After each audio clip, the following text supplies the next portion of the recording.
It's Saturday, so you know what that means. We're wrapping up the week with all the latest news or rumors and reports. The big fallout from this week's Friday Night War as we had AEW Rampage going head to head with SmackDown. We got that and more, so hit those notifications and let's get right into it.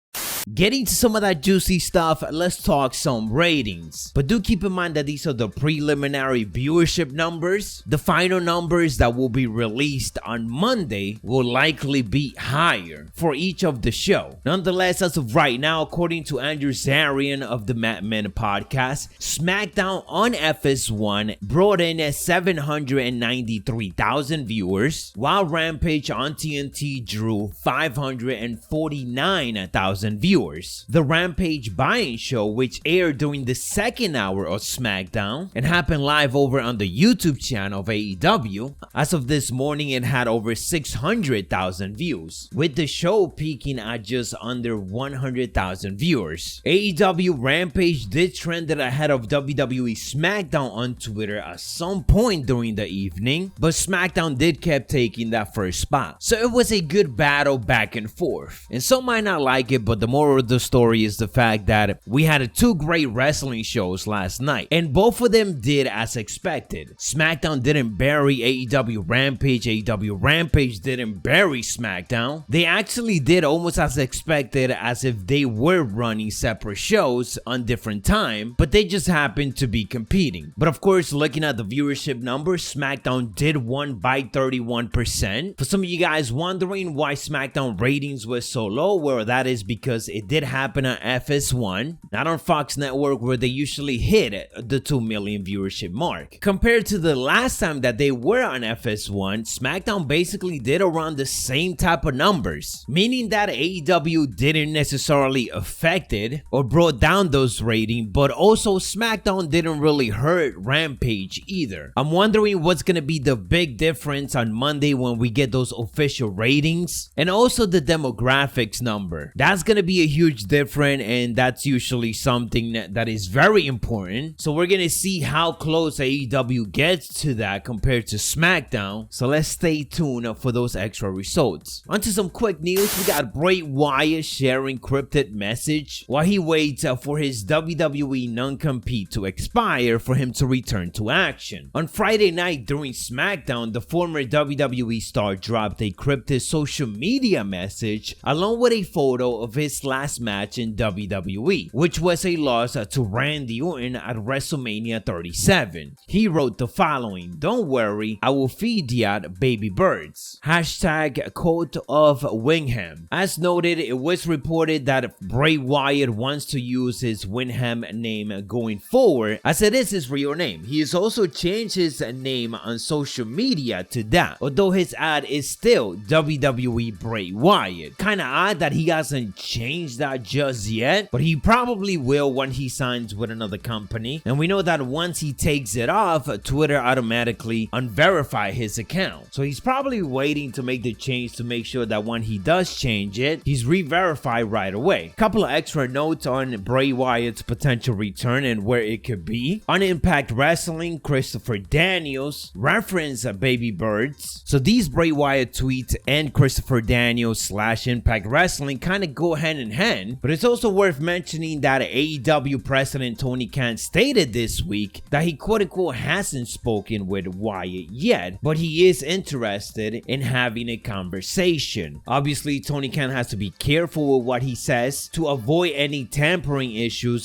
due to Bray Wyatt still being under a 90-day non-compete clause with WWE. That non-compete clause is gonna end at the end of this month. In case you guys didn't hear, this week we ended up learning that there will be no TLC pay-per-view this year, and that's a good thing. We definitely need WWE to just cut down on those gimmicks pay-per-view, because they are dragging it to the ground right now. Look at the Extreme Rules pay-per-view, look at the Hell in a Cell pay-per-view. At this point, it's almost like there's no point for it when they could just have a regular pay-per-view with an Extreme Rules match in it, just like the Extreme Rules pay-per-view was. But why call it Extreme Rules when we're only gonna be getting 5 minutes of it? Fightful ended up mentioning that WWE made the decision to cancel December's pay-per-view event well over a month ago. The original scheduled December event likely fell too close on the calendar to the day one pay-per-view that we will be getting. With the Royal Rumble coming right after that, is a good thing that WWE is going to take some time to build to the day one and also the Royal Rumble pay-per-view. So canceling TLC, it's a good idea. Talking about cancel things, or I guess things getting moved up, Mammoth's Andrew Sarian ended up indicating that The Rock will no longer be appearing at Survivor Series 2021. Furthermore, people in the know are adamant that Roman Reigns versus The Rock would not be taking place at WrestleMania 38 in Dallas as it was originally reported or originally rumored to be going down. Instead, the reports are indicating that WWE would now be booking that match for WrestleMania 39 in LA. That is where the focus currently is in WWE. So this massive matchup, which could end up being obviously one of the biggest of WrestleMania matches, might not happen until a year and a half from now. And it really makes you wonder if Roman Reigns is going to be carrying that title for that long. The possibilities are there. And even if he loses it, I'm still expecting him to win it back before he does feud with The Rock whenever that happens. Because WWE definitely going to want to put that WWE title or Universal title on the line for that feud. Talking about The Rock, this Dwayne Johnson guy, today we ended up getting the world exclusive first look of DC's Black Adam, revealed during DC Fandom, so make sure you guys check it out. And jumping back to AEW and some potential spoilers of what to come, plus a massive confirmation by Tony Khan in regards to the AEW Full Gear card. A photo of AEW President Tony Khan on the sidelines of a Jacksonville Jaguars game was posted online, where he is holding a notebook that has seemingly all the matches for AEW Full Gear pay-per-view. The big one on top and the main event with Hangman Page name being circled in is of course him taking on Kenny Omega for the AEW World Heavyweight Championship. It's kind of odd for Hangman Adam Page name to be the one circled in the whole sheet. Could this be a potential hint on who exactly is going to be the next champ? We're going to have to wait and see, but of course Page has been positioned to be the next AEW World Heavyweight Champion. Almost every single reports that we talked about indicates that Hangman Page will be the one to take down Kenny for the title, and obviously the storyline is there. Other matches on this leaked sheet are MJF taking on Darby Allin, Jon Moxley versus Bryan Danielson, which could be the finals of the Eliminators tournament, Adam Cole versus Christian Cage, CM Punk versus Wardlow. It is seen that Britt Baker doesn't have an opponent yet, the Young Bucks taking on Luchasaurus and Jungle Boy, Lucha Bros versus FTR, and Cody Rhodes versus Miro or Malachi Black or Andrade. There's also the Inner Circle taking on American Top Team. So there's a lot of matches lighting up for Full Gear. Some of these of course might not even make it into the show, but do keep in mind that only one has been confirmed, and that is Kenny Omega versus Hangman Page. So that is all the latest to wrap up this week in pro wrestling. To continue being up to date, make sure to hit those notifications and of course subscribe to the channel if you haven't just yet. I will catch you on the next one, so stay savage.